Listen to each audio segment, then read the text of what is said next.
Episode 36 of the Tool Bags Up Sports Podcast. I'm your host, Sebastian Caballero. I got Hector and I got Sheehan with me. Justin left us for the day. That's all right. We'll make it work here. Guys, before we jump into our top 10 players in the MLB right now, let's talk about, obviously, COVID has been a subject here the last couple of episodes, but now you had names like David Price stepping out. Now you're hearing some bigger names coming up about potentially opting out of the season. Where is this headed? How is this going to impact the game? I think it's a snowball. It's getting bigger and bigger. It started with guys like Ian Desmond, who are still serviceable, but not really stars. But David Price and Nick Markakis, those are contributors on contending teams. So it's going to get, like I said, it's a snowball. It's going to get bigger and bigger. And there's that one name that's just hanging there, that if that name opts out, I'm talking about Mike Trout, if that name opts out, I don't know what's going to happen. I mean, that the biggest name in your sport is not going to play this season, not because he's injured, just because he doesn't want to play and he doesn't feel safe. And MLB is not doing itself any favors. They've already had testing issues that have caused workouts to be canceled. So I hope that it stops here and not a lot of other names opt out, but I think they are. Yeah, once David Price threw his name out there and saying that he was going to sit out this season, it really grabbed my attention because, like Sheehan said, that most of the guys that were opting out were average to below average type players. Not really key contributors. David Price is one of the best left-handers in the game, even though he's getting up there in age. He's still one of the best lefties, and he's on a team that is easily one of the favorites to win the World Series. So he had a shot to win a ring. He already has a ring, though. He won one with the Red Sox. But he could have added that to his jewelry collection.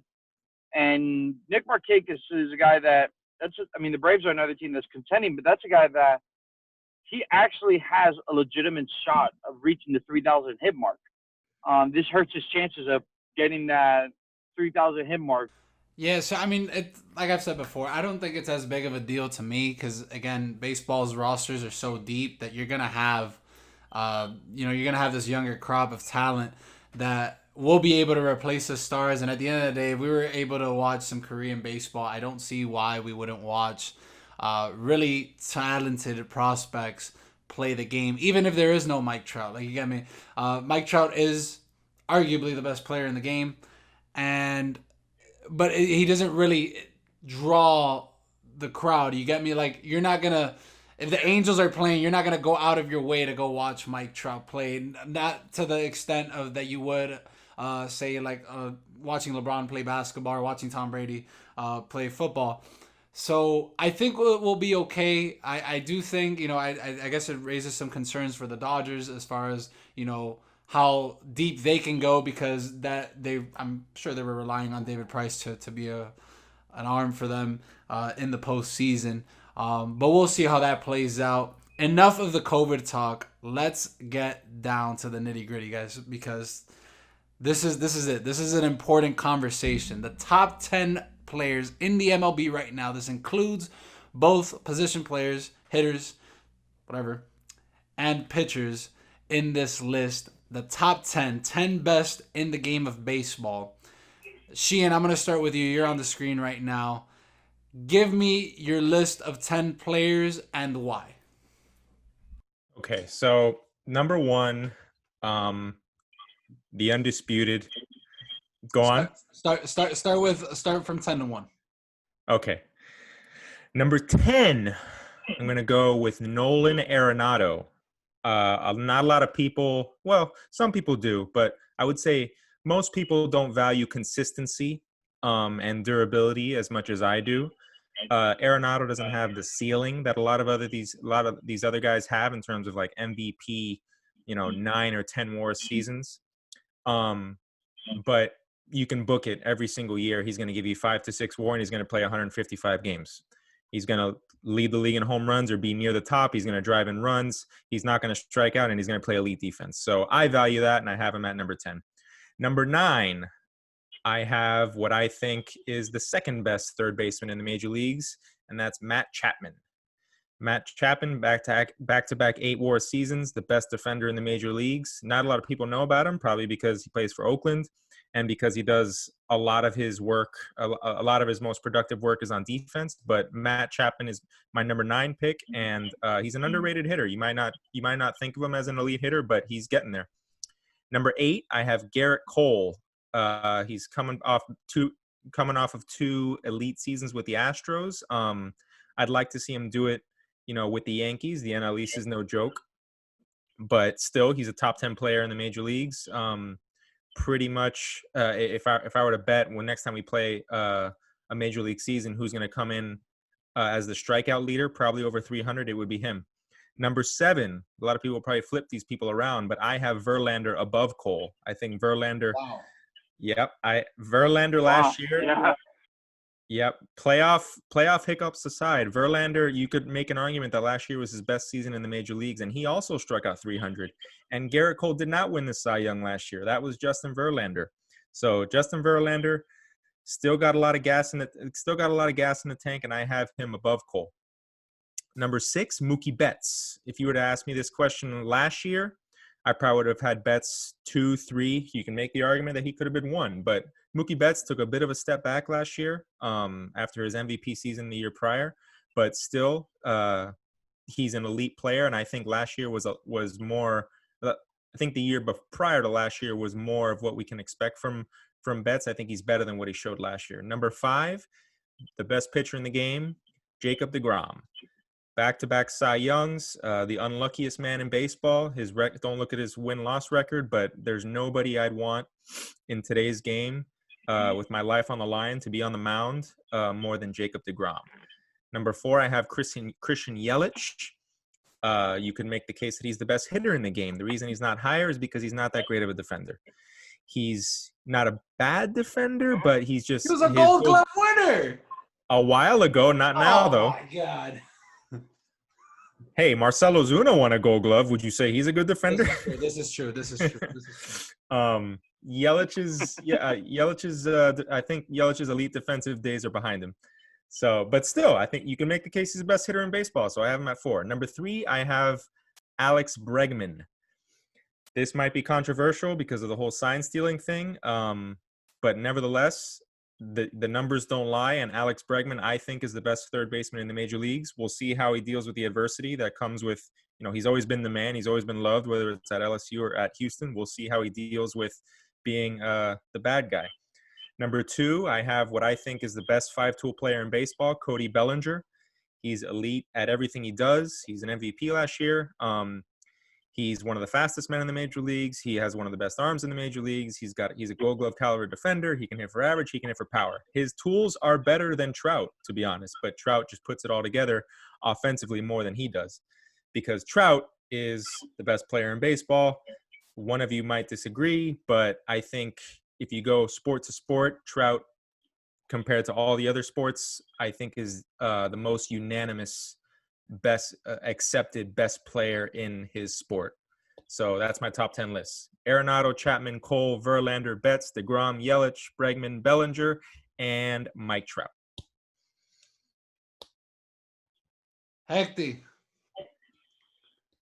All right, so this list is going to be totally different, except for pretty much we all know which spot's not going to change. But for my 10th player, I'm going to go with Cleveland Indians shortstop Francisco Lindor. I like him a lot. I think he's another 5-tool type player, somebody that probably doesn't get as much respect because of the team he plays for, and a player that I think is about to break the bank soon and possibly might even get traded from Cleveland because we know Cleveland isn't an organization that likes to spend a whole lot of money. My number 9, I got Colorado third baseman Nolan Arenado. Some people, kind of don't like him or appreciate his numbers as much because of Coors Field. But when you look at the home road splits, there's not too much of a difference. Maybe the power numbers are a little bit higher, but at the same time, you still got to respect what he can do. He's a damn good player. He's a great glove. If it wasn't for Matt Chapman at Oakland playing third base, you can argue Arenado might be the best defensive third baseman. Number 8, somebody that you didn't mention, Ronald Acuna Jr. He is a young superstar. He's a very loud type player, somebody that I think is going to become the face of baseball in the near future because of what he can do for the game now and what he's going to do for the game for the next 10 years or so. Number 7, my second, one of 2 pitchers on this list is going to be Jacob deGrom. I feel bad for him. I truly do because, man, the Mets, they don't really give him much help. He is so dominant on the mound, but he will lose 2-1 games because the offense around him just can't get it done. They fixed that a little bit when they added Pete Alonso, and Pete Alonso started hitting 50-plus homers, but that's still a lineup that, isn't really lethal and will find a way to screw DeGrom out of win. But when you look at all the other numbers, there's a reason why he's won back-to-back Cy Young awards in the National League. Number 6, another very young player in the game and somebody that, really made a name for himself in the World Series. I'm going with Juan Soto from the Washington Nationals. That World Series, he really started to stand out as a player. He's always been a very highly touted prospect, and he's, now he's starting to become the superstar. He's another guy that's going to be that, that face of baseball with Acuna and a couple other young guys like Fernando Tatis, Bo Bichette, and a couple other guys.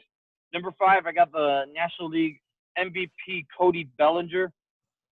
Last season was he did great last season. I think he's going to have more really good seasons, but I don't have him higher on this list because he hasn't been in the major leagues long enough, and he hasn't been he hasn't done it consistently. This is his first of hopefully, many good years, but, this is the first year that he really started to break out, so I have him there. Number 4, I have Mookie Betts. Last year was a little bit of a down year for him, but I still think he's a very good player. I think he's one of the best players in the game. And if it wasn't for, this coronavirus, he would be a $300 million player, or at least close to that. Number 3, I got New York pitcher Garrett Cole. Garrett Cole just has the best fastball in the game. He's so dominant with it. It's coming, and yet you still can touch it. He still has a lot of good years left in him. I like him a lot. He's just a guy that I don't really, focus too much on pitching, but when he's on the mound, he grabs my attention. Number 2, I have Christian Yelich. That pains me a little bit because I'm a Marlins fan, and when he was with the Marlins, he didn't have this type of power, but Yelich has transformed himself into this complete threat at the plate. He's one of the most dangerous hitters in the game. He's definitely, in my eyes, he's the best hitter in the National League, and that's why I have him at number 2. And then number 1, there's no bias behind that pick, right? Having him at 2, no bias there, no Marlins bias. No. In fact, I wanted to hold him back a little bit, but he's done so freaking well. And if it wasn't for that injury, he'd probably be a 2-time National League MVP. He's been so nasty since he left the Marlins, and I'm like, why? Why did you become this type of player? I always thought he was going to be very good, but I didn't think he would hit 40-something home runs. I thought he'd be like a batting. He became Ted Williams as soon as he left. Yep. And what did we get out of that? Brinson. That was the top prospect we got out of it. Turns out the other 3 guys we got are probably going to be better than Brinson. Yep. And, by the way, before I say number 1, if you want, go back to the Milwaukee Brewers tweet when they announced the trade. Every Brewers fan was pissed because they wanted Lewis Brinson. I've gone back to it just to make me laugh. So then again, it makes me sad because I'm like, man, everybody, they were pissed. They're like, man, we just give up an MVP. And I'm like, nope, you actually just got one. And then the final guy is Michael Trout. I think that's just dumb. When it comes to a lot of sports, there's a lot of debate when it comes to who's the top player of the sport. With baseball, it's like 95% are going to agree it's the starting center fielder for the Los Angeles Angels, Michael Trout. Well, after hearing both of your guys' lists, I am going to make that switch that I was talking about earlier because you guys have convinced me. You guys have convinced me. I'm glad that we did this. I'm glad that we did this because you guys both threw some names that I also considered. I'm sure we kind of struggled, especially in the bottom part of that list is like, damn, we're leaving some studs out of this list. But what I do like is that some of you guys listed a lot of guys that I have high up on my list, way at the bottom of your list. So I'll just get started. So at number 10, I have Cody Bellinger. Much like Hector said, he hasn't proved it consistently. He did have a good year last year, but it seemed like he was just hot. And there was that point where he was cold, and it started to be Cody Bellinger from 2017. You started to see the strikeouts. You started to see the batting average dip again. Like, he started becoming human. And it doesn't come. I'm not convinced yet, right? I know he's got the power. He's got the tools. Sheehan, you hit it right on the money with that. And he's got top 5 potential right now. I cannot put him ahead of some of these guys that I have in front of him. At number 9, I think one of the more underrated third basemen. I know you named one, Sheehan, and Matt Chapman. I was debating putting Matt Chapman here, but Anthony Rendon, man. Anthony Rendon is probably the most overlooked player for whatever reason. Like, yeah, he played with Bryce Harper, for all those years. So he was always that second guy. But even not now with the Nationals, where he was really the only guy. It seemed like he's always been overshadowed. He's a Gold Glover. He hits for 300 average. He's gonna hit 30 home runs, driving 100 runs every single year, and he doesn't get the love that he deserves. He's number 9 on my list. Look out for the Angels this year. Not so much because of Mike Trout. They have the right manager now with Joe Madden. Joe Madden wins everywhere that he goes. But now they have Mike Trout has a little bit of protection here with Anthony Rendon. Lethal middle of the order right there. I had a Rendon at 11. Yeah. I was very close to putting him up, but I just like Lindor, and I don't think people give Lindor the credit that he deserves, except for that one year that Cleveland made a run at the World Series, but we all know how that ended up. Yeah, I mean, there's guys that you can make a case for, absolutely. At number 8, I got Garrett Cole.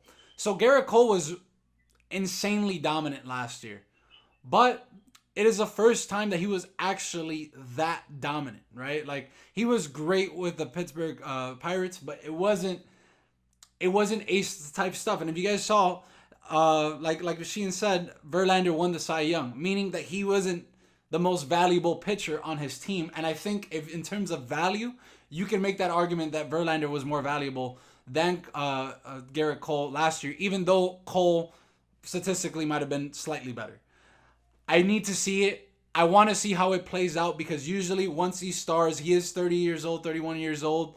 I do agree with Hector that he does have some good years left, but how many? And is that Yankees effect going to hit him? Because every time the Yankees sign the best pitcher in baseball at that time, he ends up dipping, he ends up getting hurt. I'm just not sold again on Garrett Cole yet, although you can make an argument that he's top 2 pitchers in baseball right now.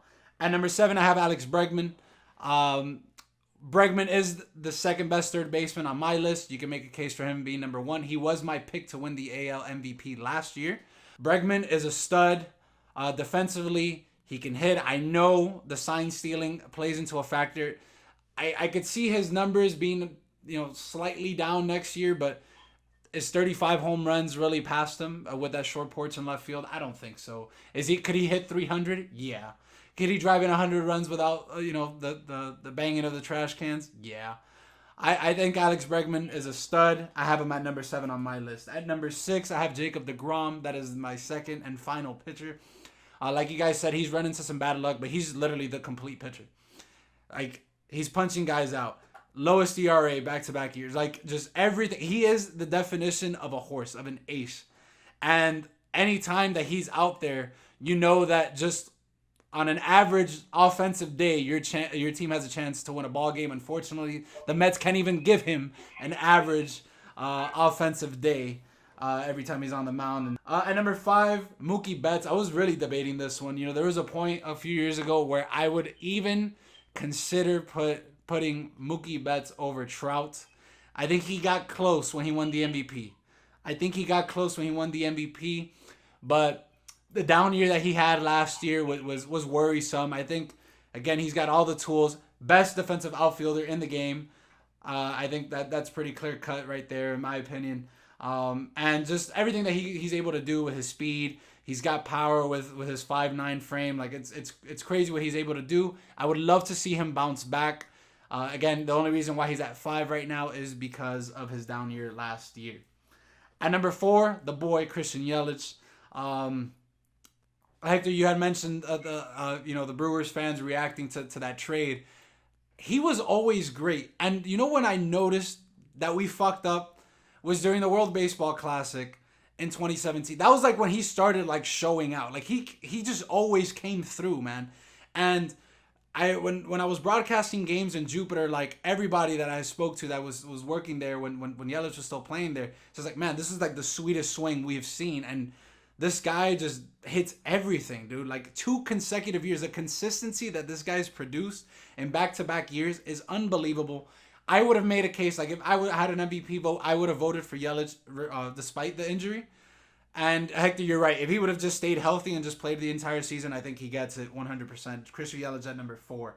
At number 3, and this is going to come into a surprise, he was on both of your guys' lists, and I think the fact that he plays for the Rockies might be a reason why he gets overlooked, and it's Nolan Arenado, man. Like, just the numbers that he puts up, I don't give a shit that he plays at Coors Field. This guy is arguably the best defensive third baseman in the league. He's consistently hitting 35-plus home runs a year, driving in 100-plus runs a year. He's gotten his average of over 300 now the last couple of years. Like, this guy is the complete freaking player, man.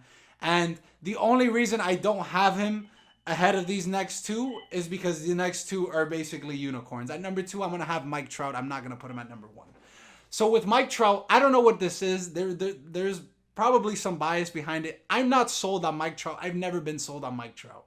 I understand the numbers that he puts up. I understand it. There's just so many questions. Like, people think of Mike Trout and you see him making these spectacular defensive plays. He's never won a Gold Glove. I don't think people realize that. Like, he's never won a Gold Glove. They make him out to be this great defender, never won a Gold Glove. Why? He's a great hitter. He is a great hitter.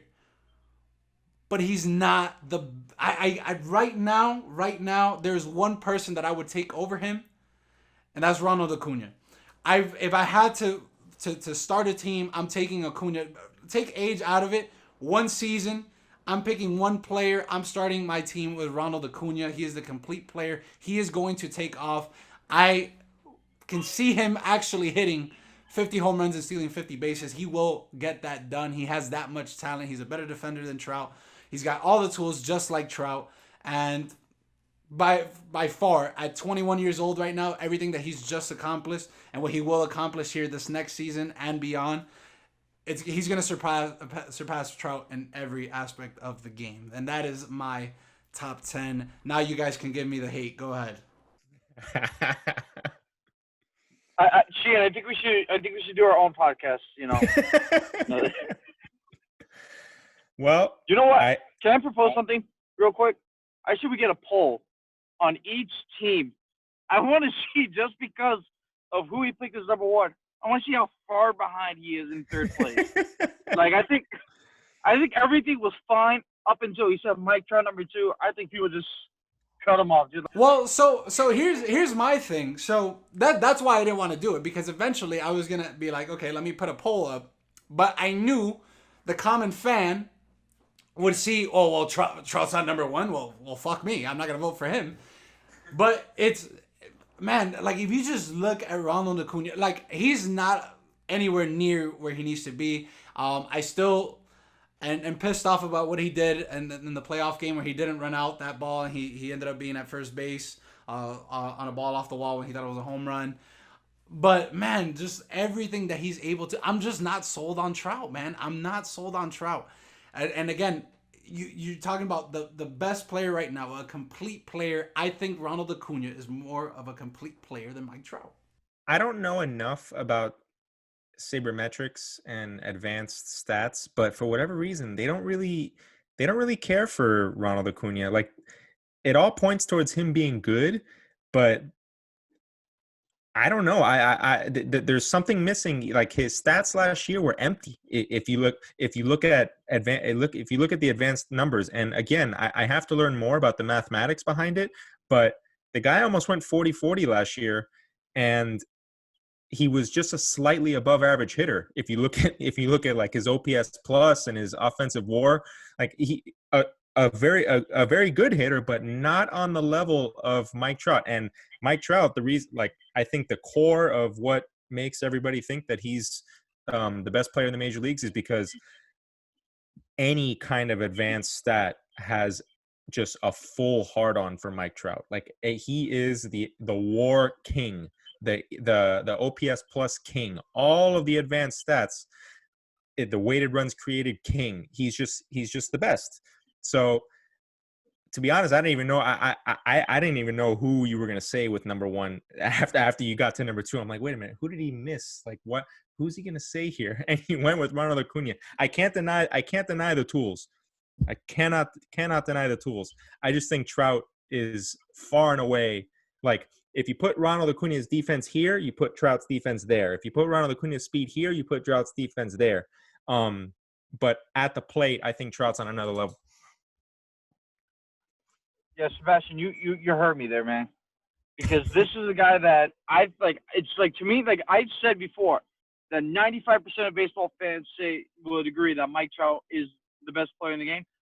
You're that 5%, man. You're part of that 5%. Hey, but at least he defended it. Like, I am that 5%er, man. I am that 5%er. Like, just explain to me how everybody just praises Mike Trout for literally everything that he does.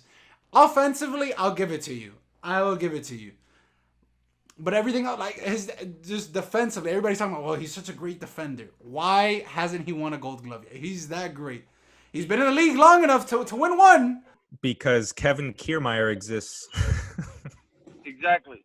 And also, the Angels have actually told him, like, hey, play a little bit back. You know, they don't want him to make those, like, to dive as much as, you know, as he used to when he was younger, because then, you know, you risk injury. And if the Angels lose Mike Trout, their games are going to look like Marlins games. No one's going to show up unless you have a good team that's going to play that you're playing against. Unless you're playing the Yankees, then people will show up. All right, but so Mike Trout is literally that entire organization, so they will sacrifice the defense. Like, hey, you know what? Don't be that superstar you can be defensively. Just be the absolute best hitter in baseball. Dude, to me, I think he's going to end up being one of the greatest. I think he's going to be the GOAT. By the time his career ends, like, he's already, war-wise, he's better than, like, war-wise, he's like better than half of the guys in the Hall of Fame already. He is so, like, by the time he leaves, like, I think, like, people compared him to Mickey Mantle. He's going to be better than Mickey Mantle, in my opinion. He might, I mean, this is a guy that I think is going to end up career numbers like 330 with, like, 330, like 320, 330 with 600 home runs, a shit ton of RBIs. I mean, he's literally, to me, he's like the most complete player, but he doesn't show like how LeBron, you know, sacrificed his defense the past few years so he can be, you know, more of an efficient scorer, sacrifice his defense for offense. I think that's where you're starting to see Mike Trout do. And I think it's coming up from the Angels organization that's telling him, like, hey, buddy, you know, we kind of need you to play. We love those diving catches. It's great for our social media account, but if you hit the wall a little bit harder than usual, all of a sudden you're out a month or two. Our ticket sales are going down the drain. So they're probably going to give him. I could see him giving them. I could see him getting one of those like lifetime achievement appreciation Gold Gloves like Derek Jeter used to win, like past the time that he deserved it, because he's played Gold Glove caliber defense in seasons past, but he just hasn't won it because, like I said, there's the Kevin Pillars and the Kiermaiers that are just defensive experts that happen to be in the American League. But I can see, I think he's going to win a Gold Glove eventually, probably past the time that he actually deserved it. But he's not an elite defender. He's just a very good defender. Okay, so I wanted to make a couple points to what Hector said. So again, this list is for the best players right now. Hector, you just said that it could be the Angels asking him to take a step back defensively and just focus on his hitting. So that means that you're basing your number one player on just one part of the game, which is just hitting. I understand that he's great, but that right there should tell you that he's probably not the best player, the best all-around player right now.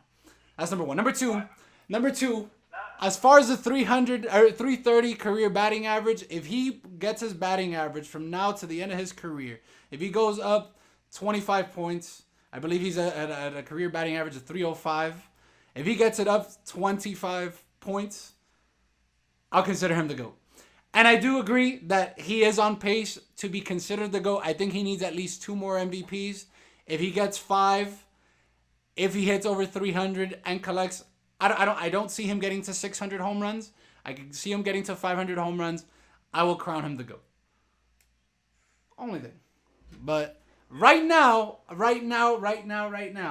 you're telling me to pick one player, the best player for 2020 is going to be Ronald Acuna. I'll extend an olive branch to you. If you were to just throw out the numbers and just go skill by skill, the 5 main skills of baseball, skill by skill, 20 to 80 scale, Acuna might be number 1. That's my olive branch. It might be Ronald, but when you look at the hitting, I think he should. And when it comes to position player, hitting's the most important part of your game. If you can't hit, you're not seeing the lineup unless you're a defensive player like Kevin Kiermaier, who can hit, average, below average, but his defense is so important, and he plays such a premier position when it comes to defense that you could sacrifice, offense for defense. But when it comes, when we were little, the most important thing for us to get playing time was, either getting on base or hitting, and that's something that Mike Trout is the best at. So if you're telling me to pick the best player in baseball, all right, what is the thing that you need to do to be the best player? You need to hit. Mike Trout is, in my mind, clearly the best pure hitter in the game. And when you look at his number, just look at the accolades. He's finished top 3 every year in the MVP voting since he was a rookie. And I think the worst statistical year he had, where he had a lot of strikeouts, was the year he was voted unanimous MVP. If you go back and look at the stats, I've heard about this before, but I think the year he struck out the most in the OP, and I think the WAR was the lowest, was actually the year that he won every single vote for MVP. So, Sebastian, you're saying if you think he's going to win two more MVPs, you'll give it to him? I think he wins 3 to 4 more because he's just entering his prime years. I think he's in the middle of his prime. If he wins it this year, people are going to probably. I'm not even sure people will throw an asterisk on it because most people will probably be like, he probably was going to win either way. Center fielders don't really age well when they get past 30. I hope maybe he will, but I don't know. I think it's going to be tough for him. He's in the American League. You can go DH. That's go true. DH, go play corner outfield, play first base. You got to have that guy in your lineup. Become the first designated hitter to win an MVP. Is that what you're predicting right now? No. He's going to win all those MVPs before that. He's going to win all those MVPs. He might win one this year, and literally my pick for AL MVP will not change until I start seeing a decrease. All I'm seeing him is either he stays elite or he's just becoming the best player. So until I start seeing that decline, I'll change my MVP. Appreciate the MVP pick, but as of right now, it is clearly Mookie Betts in the National League. You can throw Acuna's name in there. Acuna, Yelich. And I've always thought that this guy was going to win an MVP, and I still think he will. Nolan Arenado. Another guy that we haven't even brought up, when he's healthy, I think Aaron Judge is a top 10 player in the MLB. Shit, bro. Are you kidding me right now? When he's healthy, which is never, but That's the problem. That's like saying Stanton's, that's like saying Stanton, deserved that $300 million contract because of what he can do on the field. Probably. Well, how long is he going to be on the field for? Not very long. You want to know something funny? In the Stanton trade, that in which the Marlins got Starling Castro, Jorge Guzman, and Jose Devers, the other 2 guys, one's a pitcher, so take him off. Jose Devers is still in Class A advance. He's very good. 19-year-old was an all-star at the Class A advanced level playing for Jupiter. But Starling Castro has had more total bases than Giancarlo Stanton since the trade. Just remember that. Stanton is undoubtedly a more talented and a more dangerous hitter than Castro, but he can't stay on the field. So what good is it? In fact, you're just burning money with Stanton on your lineup. and with the Yankees, you can get away with that because you have all the money in the world. But when you're in the Marlins and you're in debt because of him, because of that massive contract you have, yeah, no, I'd rather take starting Castro, who's probably never going to be an all-star with us. He's never going to be an all-star anymore. He was in the past. And you know what? Give me a prospect that's probably going to end up being a closer. And Jose Devers, he's a project. He can hit, but he has zero power. I've never been big on Aaron Judge. Never been big on Mike Trout either. But as like Aaron Judge in specific, I was never sold on. Like he's just strong, man, and he could just hit the ball far. But his rookie year, 200 strikeouts. Like he's got some tools, but I wouldn't consider him even a top 10 player or a top 15 player. I think there's some other guys. Like for me, if I had to pick a Yankee, I would pick Gleyber Torres over Aaron Judge, personally. So I wish I could see a full season of Aaron Judge after his rookie year. Like it would be great to see him play an entire year. And I'm not taking anything away from him. He's a great player, but I'm not sold on him like how some people see him. As a top 10 player in baseball. I don't see him at all, like that. Well, time will tell. Hopefully, I mean, this year's not going to count, but his rates are really tremendous. Like he is the most prolific power hitter in the majors when he's healthy, in my opinion. So we'll see what happens. You know who I did? He's intimidating in the box. He's definitely intimidating in the box. I mean, this guy's built like a football player, and you're just don't groove a fastball down the middle. Just don't groove a fastball. Well, shit. As a pitcher, I'd rather him take it deep.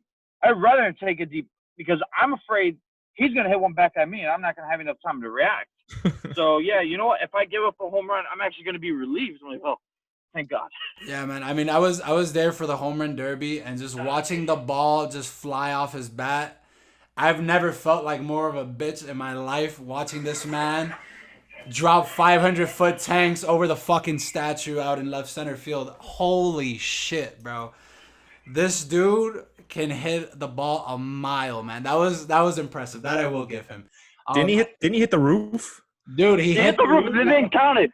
He hit the roof. They didn't count it. So you have to get back and then just hit one like almost off the top of the home run sculpture out in left center. It's absurd. I wish they had the glass open, bro, because there was at least like 40 balls that would have flown out of that glass, bro. Like it was impressive. It was impressive. I did want to get a comment in there. Hector was talking about AL MVP and changing his votes. Do you guys know who my surprise AL MVP was for this year? My pick to win the AL MVP was actually Matt Chapman. I think this is the year, man. And I think if he just takes his batting average just a little bit higher, he has that. Like, if you look at his numbers last year, the only thing that was unattractive, I believe he was top 5 in MVP voting, if I'm not mistaken. But I believe the only thing that makes him look unattractive is just his batting average. He had 260. But if he were to put up the 36 home runs that he hit, over 100 RBIs, platinum gold glover there at third base, I think this could be the year, especially in a shortened season, where he could get hot, man, and he could be the AL MVP, especially if your boy Trout isn't playing. My sleeper pick for AL MVP is a guy that was the worst player in the major leagues last year for a while and then got back to what he normally does, Jose Ramirez. So I'm going to throw in my bold prediction. So let's say for some reason, Mike Trout doesn't even play this season, because of, that's definitely on his mind. He's definitely probably thought about staying out this year. I'm going to go with the Yankee, and it's going to be somebody that you just previously named, Sebastian, Gleyber Torres. I like Gleyber Torres so freaking much. And I even, like, when the Cubs traded him away for Aroldis Chapman, I felt at the moment it was the right move because, you needed a closer. You needed something to solidify that bullpen, and the Cubs hadn't won a World Series, and I think at that time it was 107 years, so I didn't hate the move, but I always thought like Gleyber Torres is going to be one of the top players in this game. He's just going to be an absolute monster, and he actually is going to be. He already is. And if Mike Trout doesn't play, I'll throw his name out there, Gleyber Torres. Can I add one question? I was gonna ask you. We might as well get the NL sleepers out of the way, but you just brought up an interesting point. So when we were doing the interviews to see who I was gonna select for the show, Sheehan and I actually had this discussion about Gleyber Torres and the Aroldis Chapman trade, and we were talking about would you have made that trade? Would you have traded Gleyber Torres for Chapman? I said I would have done it because, especially for the Cubs, I guess for the Cubs it would be a little bit different because they haven't won in 108 years. But for a team that's consistently good, the Cardinals, the San Francisco Giants, something like that, somebody that's won recently, would you have made that trade? Sheehan and I disagreed on that. Where do you stand on that, Hector? Am I as the Cub? Am I the Like, Cubs? okay, would you? What I'm saying is, would you be one of those guys? Like, if you're a general manager, you had a chance to win. Would you trade your prospects to get that key piece that you're missing, even though you know it's just a short-term rental, or would you rather keep your prospects and just write it out with your prospects? Nah, I make the trade. I make the trade.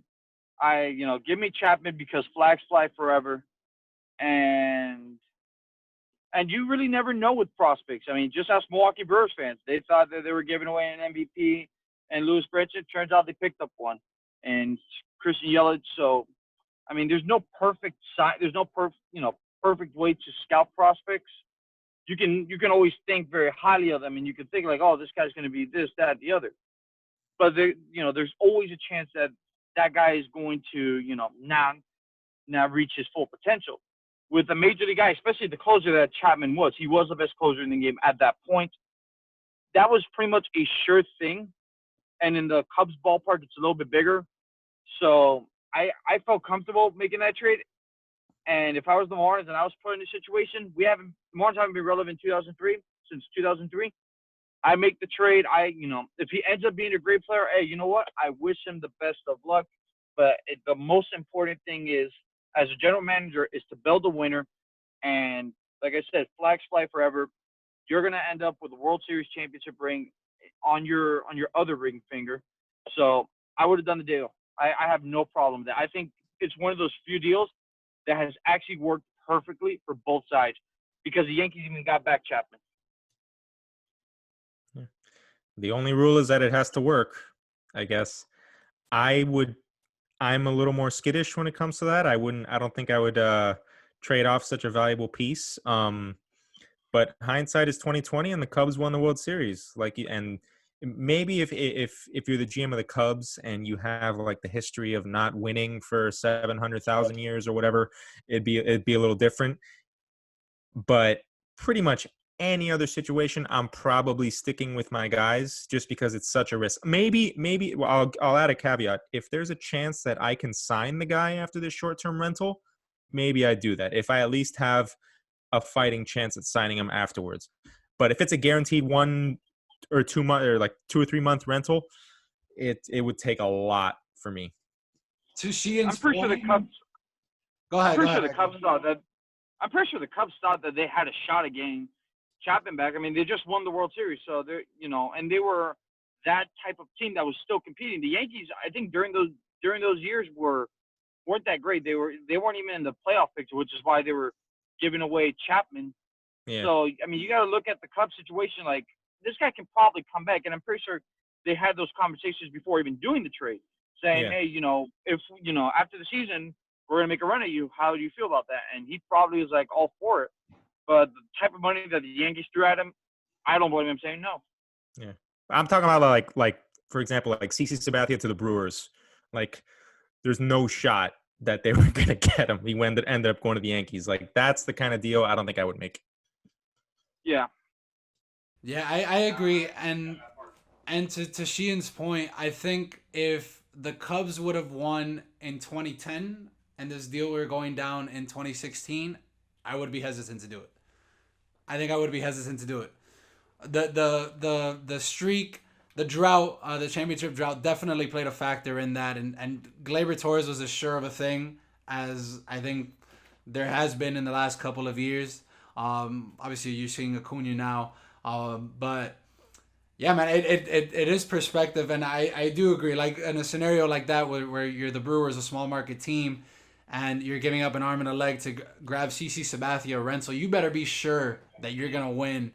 And I think even with acquiring CC Sabathia, there's been only like a few trades that I could remember where like teams acquired a certain player and they're like, okay, now they're the best team in the league.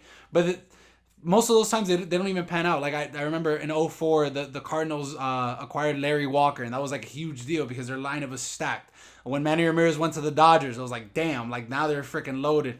They didn't end up winning. They came up short. So I'm with you. I'm with you.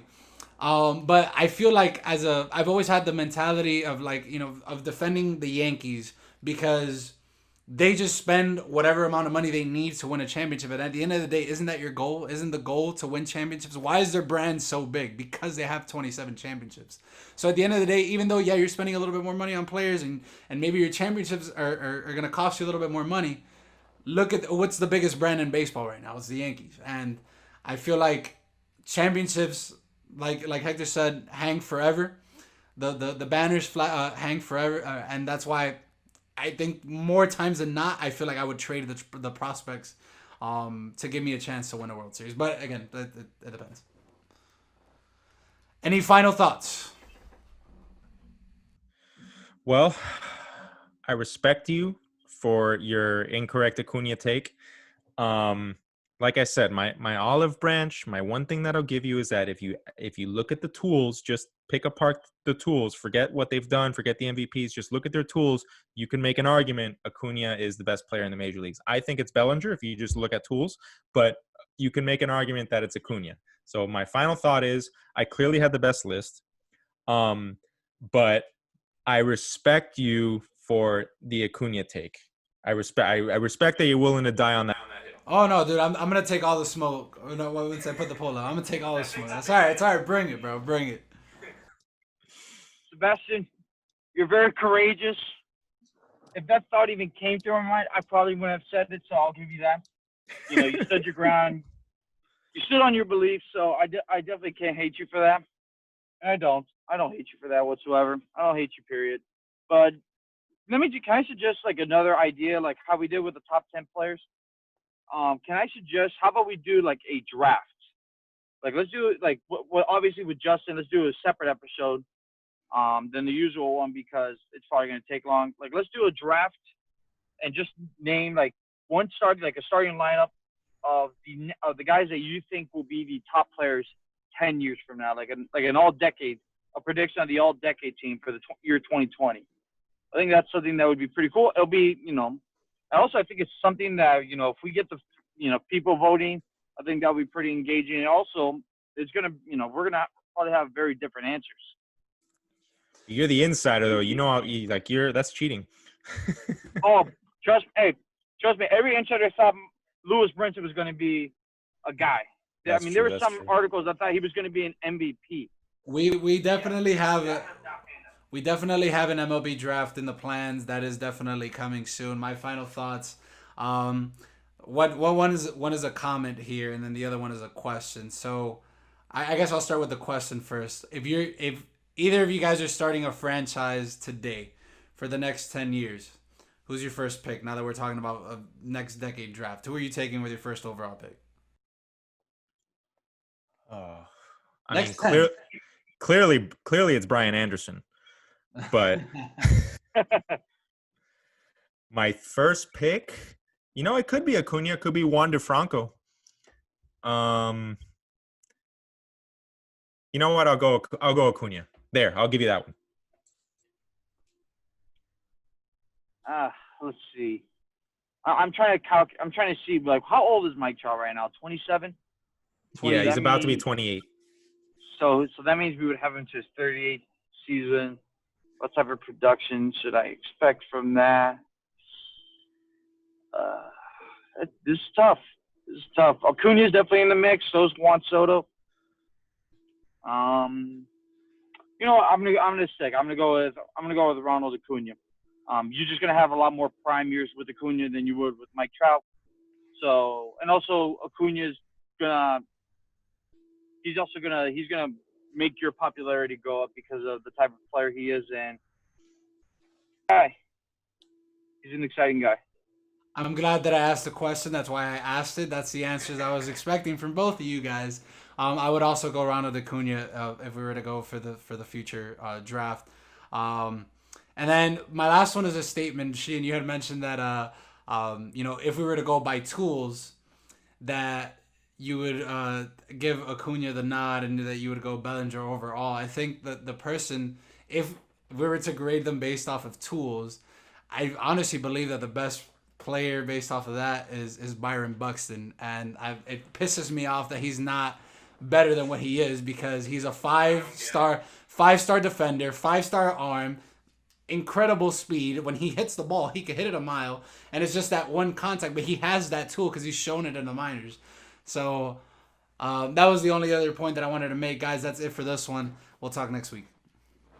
Well, it appears that I was in the minority for that one. That's okay. I expected this. I had planned to release that list a few episodes ago, but we didn't end up going through with that episode of the top 10 list. We did it today.